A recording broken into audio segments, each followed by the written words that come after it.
আবু, এরকম ভাবে নোংরা করো না। তুমি বেশি জ্ঞান দিও না, যে কাজটা করছো ওটা করো।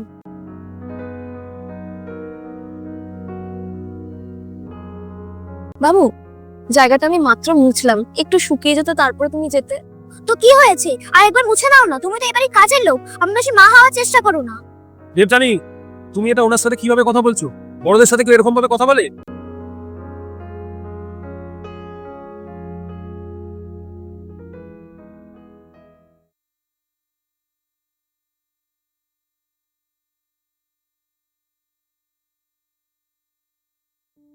কি হয়েছে মা? ওই কাজের লোকটার সাথে তুমি বকা দিলে কেন? মানলাম উনি আমাদের বাড়িতে কাজ করে, কিন্তু ওনারও তো একটা সেলফ রেসপেক্ট আছে। যেরকম ভাবে তোমার মা অন্য জায়গায় কাজ করে, আমি আর একজনের কাছে কাজ করি, হয়তো আমাদের কাজের ধরনটা আলাদা, কিন্তু একটা জিনিস তুমি ভাবো, যদি তোমার মাকে বা আমাকে আমাদের কাজের জায়গায় এরকম ভাবে অপমান করে, তাহলে কি সেটা তোমার ভালো লাগবে? সরি বাবা, আমি আর কোনোদিন ওনাকে এরকম অসম্মান করব না। তবে সরিটা আমাকে নয়, সরি আন্টিকে গিয়ে বলো। ওকে বাবা। Sorry aunty. ঠিক আছে বাবু, কোনো ব্যাপার না, সরি বলতে হবে না।